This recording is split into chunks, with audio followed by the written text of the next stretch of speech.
Good morning. Morning, Mayor. Call the meeting to order. First, if we call the roll, Dr. Adams. Okay, Dr. Adams will be joining us a little later. Ms. Battle? Here.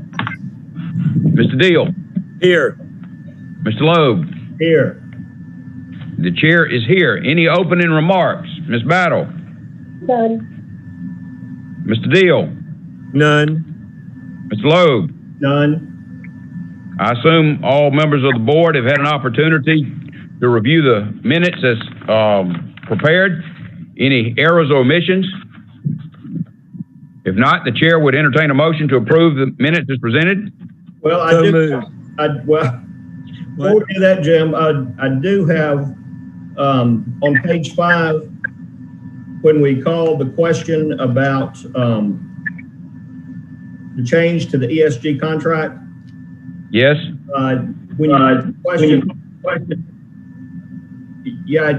statement in there says that Dr. Adams stated he felt uncomfortable with it and abstained. I heard him say that he had a conflict of interest and abstained. No. He said he felt uncomfortable. Okay. Well, yep. Because he said, I feel like they have us hostage, I think is the term he used before. Semi-hostage, yeah, up there, a couple of paragraphs before. Okay. Well, then I will second Jim's motion. Okay.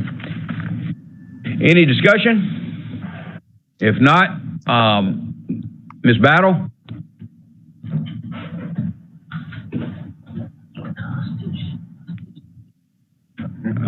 Brenda, you're muted. Whoa. Oh, she hit the wrong button. Oh, okay. Brenda, are you there? No, you guys keep automatically muting, and I don't see it. But no discussion. Okay. No, we're calling on the approval of the minutes. Oh, okay. I agree. Okay. Mr. Deal? Yes. Ms. Loeb? Yes. And the mayor votes yes, so the minutes are approved. The next item on the agenda is rehab and upgrade of well 27. Ms. Fields, is that? It's almost Miss Fields. It's Mac Trotter instead. Okay. Lord, okay. I got Ms. Fields' name down here. Okay. Yeah, he's her second. If you could give us some background on this item, please, sir. Yes, sir. Good morning, Mayor and City Manager and Board. Recommended for approval of the contract with Donald Smith Company for rehabilitation of well 27 located on Watley Drive for a total expenditure of $268,609. The bid 21077 was advertised in the Albany Herald on Channel 16, Georgia Procurement, and also on our website. The bid opening was May 18th. We received only one bid from Donald Smith for a total of $358,878. Staff value engineered to bring it closer within budget. Staff recommends approval. Donald Smith has performed several works for the city of Albany with satisfactory work. And okay, any questions? Okay. Oh, Mr. Norman, do you have anything to add? Mr. Trotter, is this a budgeted item or is it an emergency repair? I believe it's a capital project. Mr. Anthony or Mr. Norman can answer that one. It was budgeted, Mr. Deal. It was a budgeted item. Is that correct? Okay. Thank you. Okay. All right, let's go around the table if we could. Any questions for the presenters? And Mr. Anthony's here with us, Mr. Norman, and Mr. Trotter. Ms. Battle, any questions? No questions. Okay, Mr. Deal, any questions? No more. Mr. Loeb? No questions. Okay, I hate to see this term value engineering, but a question I have, Mr. Norman, is it looks like a lot of this is going to be contingent on the condition of the well, the expense of this project. Is that correct or incorrect? It looks like we don't know what we got till we get down in there. Well, we do have to do a camera at first, but we know the shape of the well by the water it's still produced. Right. Sometimes we rehab wells based on time, lost production, and this one is based on time. They recommend most well companies 10 to 12, 15 years, but because we alternately run our wells now, we can extend our period of time on our pumps and motors. So this one is based on time, and one of the other items that we're going to do the plumbing on it is the other item that. Okay. I saw in here, you're always disappointed when you don't get but one bid, but it mentions the other well company the city used has gone out of business. Who was that? Okay, where were they out of? They was out of Tallahassee, and I've actually been in contact with them. One of the rows that went to work for another company, and they plan on bidding on future projects. Okay, all right. Thank you, Mr. Anthony. Okay, with that, the chair would entertain a motion. I think this would be to recommend to the city commission approval. Is that correct? That's correct. So moved. Motion and a second. Okay, motion and a second. Any discussion? Ms. Battle? None. No discussion. Mr. Deal? None. Ms. Loeb? None. Okay, we'll call the question. Ms. Battle? Yes. Mr. Deal? Yes. Mr. Loeb? Yes. Mayor votes yes. The next item on our agenda is a recommendation from staff that the board approve a contract with Utility Financial Solutions for what's called an electric cost of service study. And Mr. Stock, if you could explain to us what an electric cost of service study is. Good morning, everyone. Can everybody hear Mr. Stock? Yeah, I can. It might be better, Ken, if you don't mind. All right. Good morning. If you remember in the previous meeting, we discussed going out for bids for a cost of service study for electric, also sewer. This one in particular is for the electric. And the cost of service study basically goes through all of our expenses and revenues and aligns those items to ensure that we're capturing or getting proper revenue to cover our expenses and plan future expenditures and that type, and to also ensure that the rates are appropriate for the different rate classes. It also will provide an opportunity for us to look at other possibilities for doing rates as well, or other methodologies, if you will, to consider.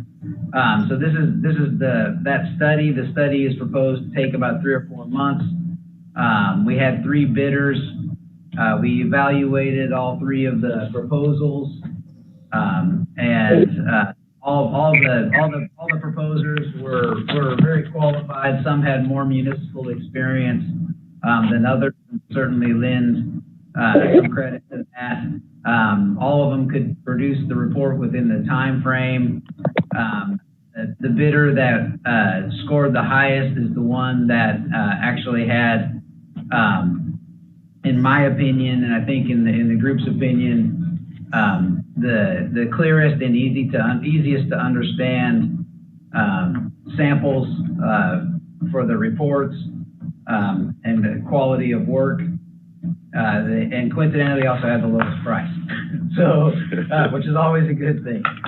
So with that, the staff would recommend that we move forward for this cost of service study with, I'm trying to find their full correct name, Utility Financial Solutions. Okay. Any questions for Mr. Stock? Ms. Battle? You're muted. Thank you, Dan. Can you hear me now? Yes. Okay. Mr. Stock, have we had a cost of study before? It's my understanding that the city did do a cost of service study before. It was about 2015, if that's about the time frame I've been told. And they normally have been done by ECG, so that it wasn't gone out for bid. It was always performed by ECG. We did offer this bid opportunity to ECG, and they declined. Okay, so let me be clear. So this cost of study is to help us understand our electric issues right here in Albany, so that we can possibly make some adjustments to improve the life of our citizens? Is that what it's all about? It's about ensuring that we are charging equitable rates.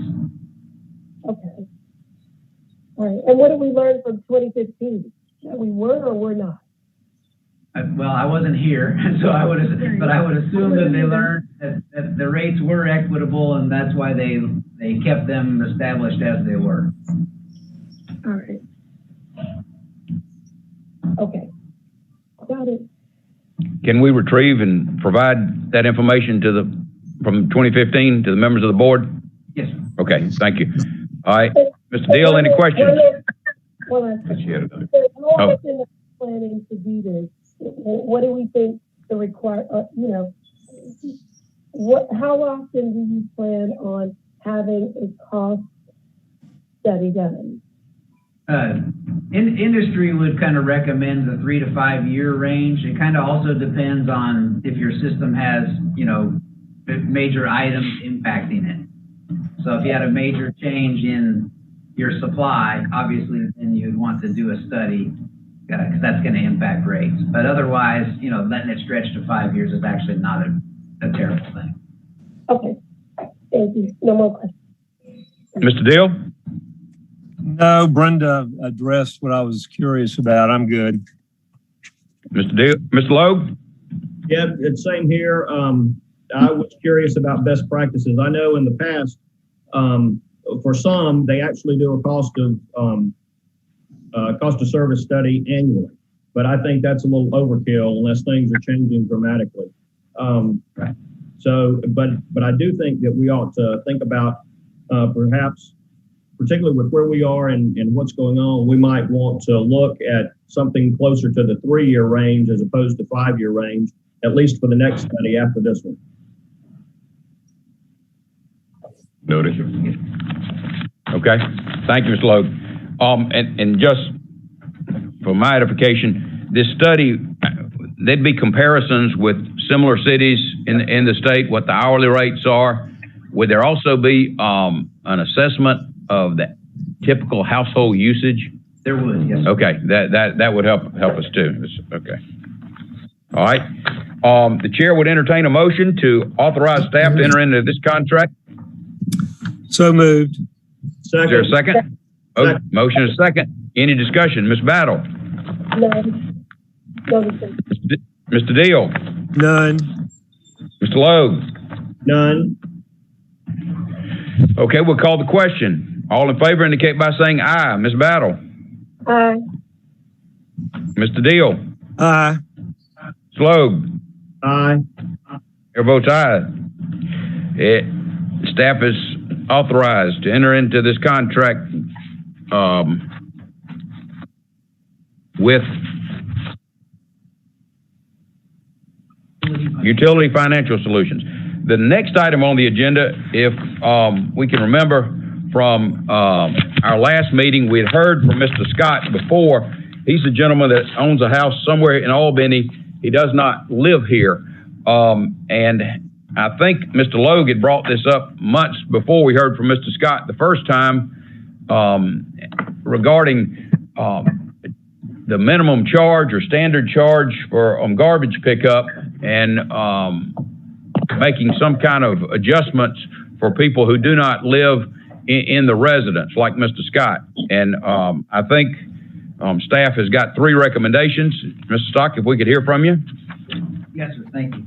So, and I'm sorry that I didn't get it out to you till last night, but I did send out to you via email last night options for providing what we would refer to as a proposed residential solid waste minimum charge for unoccupied single-family properties. And sorry for that, it's specific, it kind of needs to be stated very specifically. So option one would offer the minimum solid waste rate of $11.84 per month for the yard debris service as the proposed residential solid waste minimum charge for unoccupied single-family properties. In the email, I provided the form that we would require the applicant to fill out, and on that form, it kind of covers the different stipulations for the program. One is that obviously that the applicant would be the property owner of record and that the property has been unoccupied for at least 90 days before they would be eligible to make this application. The reason for the 90 days is because if we don't have a qualifier on there like that, somebody may try to, every time somebody moves in and out, we could be dealing with this. And the administrative cost of that would be way more than what we've proposed here. So thus the 90-day qualifier.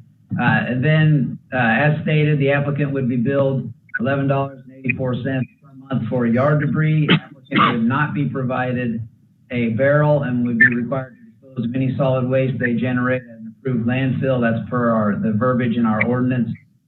Applicant is responsible to contact 311 to generate a work order for any yard debris service, because if they elect to be on this, they won't be on our scheduled route. So they'll have to call in to get us to come in. We would pick up one pickup every 90 days, and then the applicant would be required to renew this status every January. So even if they signed up in June, they need to come back in January if the property is still unoccupied, and then every January thereafter they would renew. Otherwise, we would end up, if we don't make it a once a year thing, then staff has to keep monitoring it like continuously, the status monthly. And again, that is the administrative cost of that drive it up. If we leave it at once a month or once a year to go through and check, then it's much more easier to manage. It's not really that big of a burden to come in once a year and fill it out. If they're found not to be the owner of the property or the account holder or whatever, obviously the rate would revert back to the full rate. If they fail to renew the status, or if the consumption is such that it's a third of the average residential consumption, we're going to deem the property to actually be occupied. Actually goes to the question you just asked, Mayor, about for the cost of service study, will they provide kind of what's the average? The average in Albany for electric utility consumption is 1,000 to 1,200 kilowatt hours per month. So this requirement would be that the property would need to prove that it's consuming less than 300 to 400 kWh per month to be considered unoccupied, which we did actually verify. The gentleman who had come before, and his property did indeed consume less. So we would agree that his property probably is unoccupied. So that's option one. Option two would mirror what we found some other communities doing, such as Thomasville, Savannah, and Marietta. But in their scenario, if water is active, they automatically activate solid waste to the full rate. So that's the only difference. You could, if they have active water service, then the property is considered occupied no matter what, and they'd be the full rate.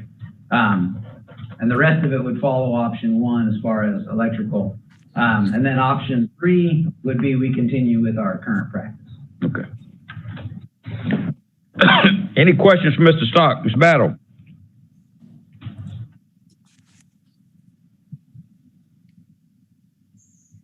You're muted, Brenda. No question. Mr. Deal? Since she's got an automatic mute or something. Yeah, I do. Ken, which one would you recommend of the three? Which one do you feel like is the fairest policy? Yeah, no, sorry, I don't mean to laugh or make light. Obviously for staff, the easiest is to leave it as it is. But, you know, to be honest, staff can go either way here. We can accommodate any of these options. If you truly want to, you know, have an unoccupied property rate, such that the gentleman who was here last month asked for, option one probably is.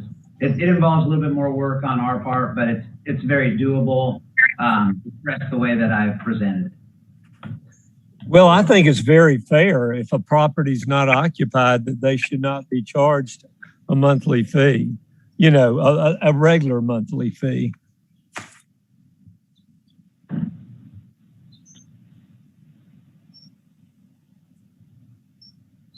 Any other questions, Mr. Deal?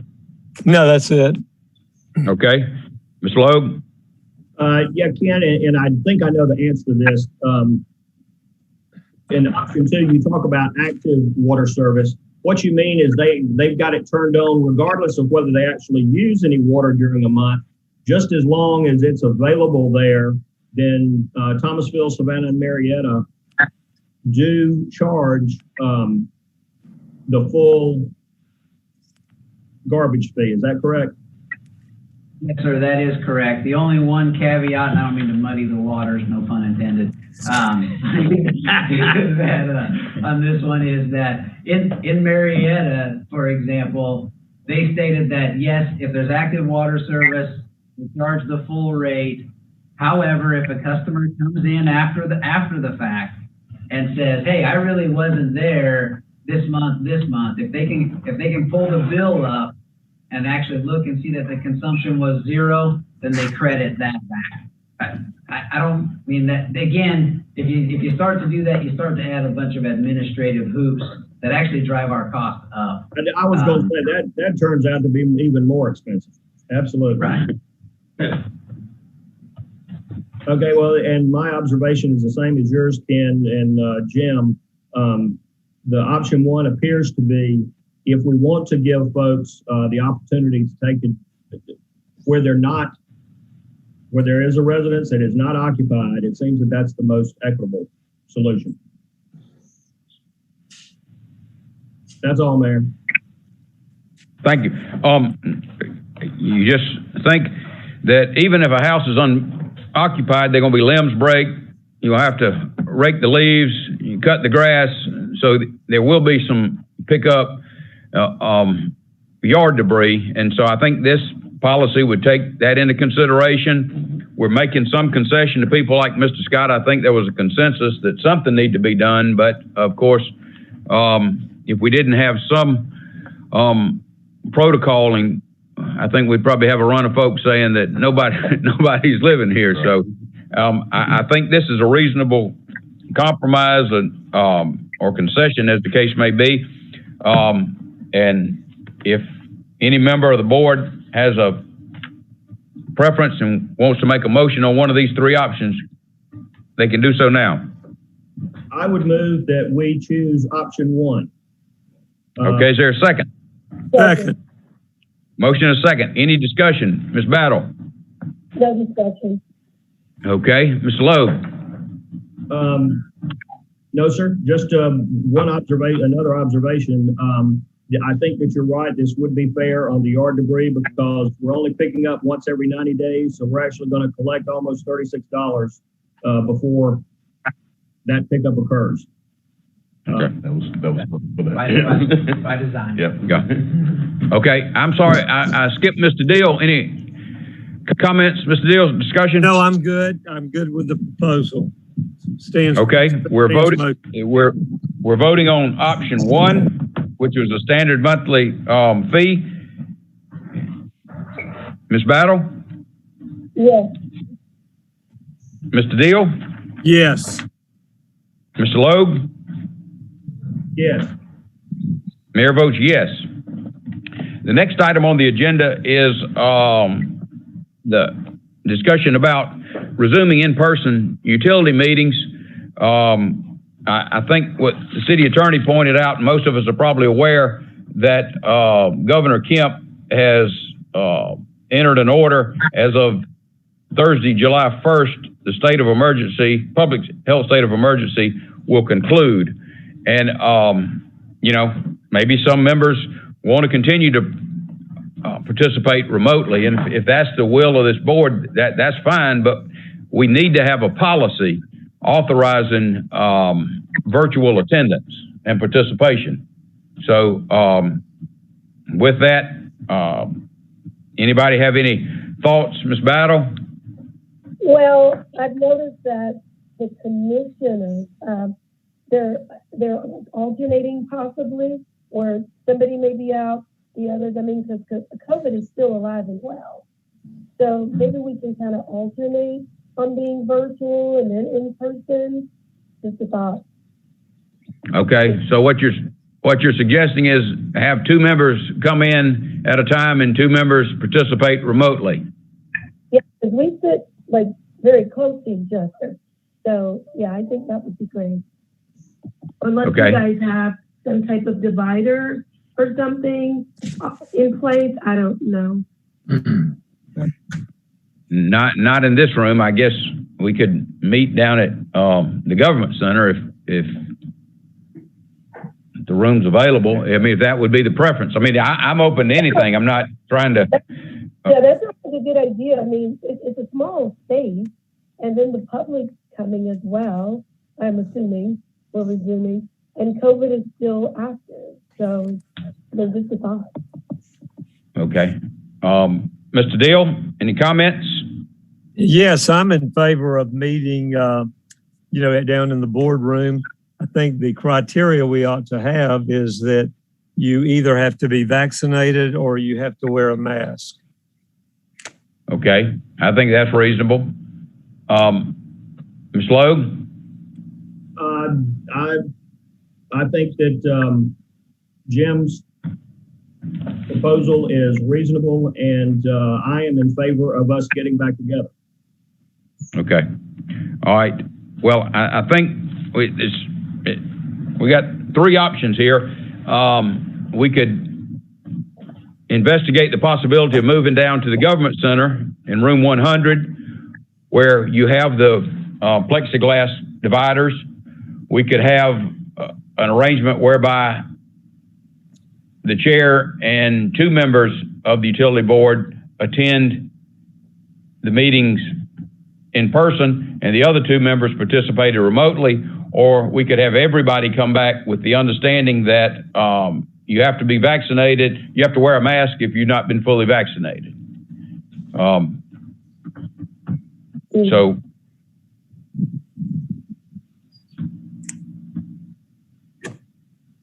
what's the preference, Ms. Battle? I think room 100, you said, is good. I'd like to see everybody face to face too. Okay. Mr. Deal? I didn't hear what Brenda said. Could you repeat that? You want to, Mayor? Well, Bo offered room 100 as an option. So I agree with that, the plexiglass glass, so that we're all comfortable and can see each other. And I've not been vaccinated. Well, I guess we couldn't ask you that, but the option would have been that okay, that's fine. And I guess a 4th option would be, or anyone who hadn't been fully vaccinated can participate remotely. You can always do that. Yeah. So I would agree with that. I would totally agree with that, Mayor. Okay. Ms. Logue? Yes, that would be acceptable to me as well. Could we add one more thing to the remote? In the event that someone's out of town, right, is it possible for them to join remotely? Yeah, sure. I mean, Ms. Lowe, we just need a policy. I think that's what I'm saying is, for anyone that has not been vaccinated or is uncomfortable that they join remotely, in that event, I'd be happy with the boardroom. Okay. All right. So that option would be to have in-person meetings for members who have been fully vaccinated, and a member who has not been fully vaccinated can either attend if he or she wears a mask or participate remotely. And it's understood that we'll consider a policy which allows members to participate remotely if they are out of town or I guess ill or for some other reason can't be physically present. Is that agreeable? Very much so. That's perfect. That covers Okay. it all. Can staff put something together to that effect? And let's have a written policy on participation. I've seen it like in bylaws before. We'll bring something back to the next meeting. Good. You guys can ratify. Good. Okay. So with that, Well, Mayor, before we move any further, when would we want to begin? okay. I mean, y'all tell me. I think our next meeting, we ought to get on with this program. You could send us out via email, the policy that you come up with. Okay. All right. So then the chair would entertain a motion to resume in-person meetings for all members who have been fully vaccinated for 14 days or more, and members who have not been fully vaccinated for 14 days or more can attend in person if he or she wears a mask or can continue to participate remotely. And we'll also have a provision for virtual attendance in the future for individuals who are out of town or otherwise unable to attend in person. We're gonna be here. Yeah, in the boardroom, yes. Is there a motion? Yes, so moved. Second. So moved. Is there a second? Motion is second. Any further discussion? Ms. Battle? No discussion. Okay. Mr. Deal? None. Mr. Loeb? None. If we can call the question, Ms. Battle? Yes. Mr. Deal? Yes. Mr. Loeb? Yes. Mayor votes yes. Can I add one thing about that? Yes, Mr. Carter has something to add, or? I'd like to extend that same ruling to the staff. If you're fully vaccinated, you come in person, or if you're not fully vaccinated, you wear a mask or attend virtually. So the staff would use that same policy. Yeah, absolutely. Yeah, I think it'd be, I don't know if the board has that authority. Maybe that's the city manager's decision, but nonetheless. It is, but that's what I'm saying. I think we'd all agree with that. And matter of fact, I think it'd be the city manager and staff's obligation to not have somebody come in without a mask who has made the decision not to be vaccinated. Right. Yeah. Okay. Yeah, I just wanted you guys to understand that we will use that same procedure for our attendance. Okay. The next item on the agenda is pretty interesting. I'm sure we're gonna have a lot of questions. The possibility of selling power to 2 cities in Alabama. And Mr. Stock, what can you tell us about that, please? Yes, sir. So actually, this is a current arrangement that was started in 2018 and expires on December 31st of 2022, where the city of Albany, through MEAG Power, is selling power to the cities of Hartford, Alabama, and Evergreen, Alabama. The current sales to those cities, just load wise, we're selling 1.542 megawatts to Hartford and 2.148 megawatts to Evergreen. Again, this is an existing arrangement, and it's the current agreements expired December 31st of 2022. And so what these cities have asked for is these cities are asking for the opportunity to extend these agreements for 3 additional years. And so they're asking to basically extend it from 2022 to December 31 of 2025. There is also the possibility that the load level or the amount that we would be able to sell could actually increase. And so what they're asking for today is simply for us to respond with again, I'm going to clarify, non-binding interest. This is just, are you interested or are you not, to consider it. So it's non-binding, but in order for them to kind of finish the math, so to speak, and finish the term, they need to know who's interested in providing this extension. So again, we're just asking for non-binding or permission to extend a positive affirmation for this non-binding interest, so that we can get the information back from them for what would be the terms for the 3-year extension. And then we bring back all of that data and, of course, discuss that data, probably discuss that data with our new power supply committee as well. Okay. So what we're doing here is just asking for authorization to pursue negotiations to renew the existing arrangement. Yes. Okay. All right, Ms. Battle, any questions? Mr. Stock?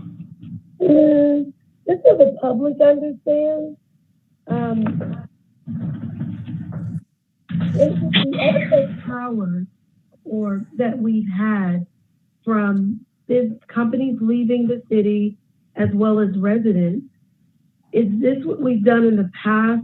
Looks like we have had this contract. Has that taken care of all the excess unused power that we've had by selling to these two cities? No, but that's a good question. So at the time when this agreement was entered into back in 2018, the city had 10 megawatts of excess and was able to sell 3, if you will, okay? And currently we have 20 megawatts of excess, and to be honest, I'm kind of hoping we can sell a little bit more than 3. maybe we can get that number to 5 or 7 or something like that for these 3 years. But it also depends on the terms, of course. The terms need to be favorable to us in order to want to do that. And, I won't know that until we come back, when they come back with that information. Okay. Fingers crossed. Ms. Deal, any questions from Mr. Stock? None. Okay, Mr. Logue? Just one on our existing contract. Is there a termination provision in the existing agreement? I will have to get back with you on that, Mr. Lowe. And the only reason I ask is we are hopeful here in Albany that we will not continue to have excess capacity. And so to the extent that all of a sudden we might need it for reserves or otherwise, it would be nice to know that we could get out of any agreement that we are locked into, so that we don't have to wind up going out, because we've sold some, going out and buying some somewhere else. Yeah, I will verify and provide a response via email to the board. Okay. Thank you. That, Mr. Logue, is what you call a happy problem that we don't have yet. Okay. My question, the rates are $38.50 per megawatt hour on the first contract and $37.75 per megawatt hour on the second contract. Is that right? Yes. Is that more or less than we pay for the power? That is, well, no matter what, if we're selling or not selling, we are obligated to pay the fixed cost portion for these plants, no matter what. So when you look at these types of agreements, what you really should look at is the variable cost. In other words, what does it cost you to sell the next megawatt? Because you already had to pay all the fixed costs. Okay. So what does it cost you to have to sell the next one? That one would be to only look at the variable cost. And I will bring that information back to you. But in looking at it previously, not having it fully in front of my head, that's in the $20 range, and you're able to sell it for, $38. So there is a net margin, which actually then flows back and offsets the city's cost. So the fixed cost is flexible. So the fixed cost is fixed. Yeah, the fixed cost It is stays the the same. same no matter how much energy Okay. you sell. All right. And the city's always obligated to that. Okay. That obligation doesn't change. Only the variable component changes based on the amount of energy you sell. And thus, if the variable amount is less than what we can sell for, then the difference actually helps us offset our own cost. Okay. Well, I mean, our agreement with MEAG, though, there's not a specific dollar figure on the fixed cost. That depends on the expense of the project generating the electricity, right? Yes. Okay. I mean, All right. So, with that, would any member, I guess what we need to do is authorize staff to pursue negotiations regarding the possibility of continuing these contracts. Is that correct? yes, sir. Okay. The chair would entertain such a motion. So moved. Second, Motion a second. Motion a second. Any discussion, Ms. Battle? no discussion. Mr. Deal? I think his phone dropped. Okay. Maybe the bar opened. Mr. Logue? Put that in the minutes. Yeah, strike that from the minutes. You there.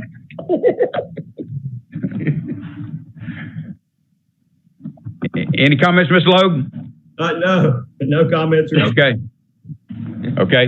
The chair would entertain a motion to authorize staff to proceed with negotiations. Have I already done it? Yeah, you just did that. Motion a second. Okay. We'll call the question. Ms. Battle? No question. Yes, yes. Is Mr. Deal with us? No, his phone dropped. Okay. Mr. Logue? Yes. Mayor votes yes, and so staff is so authorized. Next item on the agenda, or no, I should say other matters that need to come before the board today. Ms. Battle? Well, other than I'm so excited, or I was excited when we got the email from Mr. Stock that, Public Works has been approved by probation officers to use community service. So I know they were supposed to start last month. I know, I'm sorry. I just want, Albany needs to be clean. So I'm so excited about that. And thank you guys. Thank you, city employees, for working so hard with probation to make this happen. Awesome. Okay. Thank you. Mr. Deal, other matters? Mr. Logue, other matters? None. Okay, items for future agenda, Ms. Battle? None. None. Mr. Deal? Mr. Logue? None. Okay, I have two items. First, I would like to find out the downtown street lights. Are they LED? And they are LED. Okay, well, I was advised they were never converted to LED, but can we just confirm that? So, It is confirmed. They have all been converted. okay, all the downtown street lights have been converted. Okay. And then if we could get an update on the status of that gas plant, how far along we are on remediating that property. Oh, on the MG, yes. Yeah. And with that, Mayor, can I ask one thing? Sure. I had an inquiry as to whether there was a formal vote on the new in-person meeting policy. I thought there was. yeah, we did there vote. was. Yeah, Okay, that's Yeah. what I told the person. Okay, Yeah. thank you. yeah. Could you repeat, please? Mr. Davis inquired as to whether or not we had actually taken a vote on the options for returning to in-person meetings. And it was our understanding that we did. Is that incorrect, Ms. Williams? I'm sorry, I got called away, and I just wanted to know. Okay, all right. Well, we'll assume we did, and we'll look at the minutes, or didn't we? I thought we did. I heard a vote. Okay. I thought I voted. All right. I don't know what I voted for, but, okay. With that, that'll conclude our meeting this morning. Thank you for your attendance, your participation, and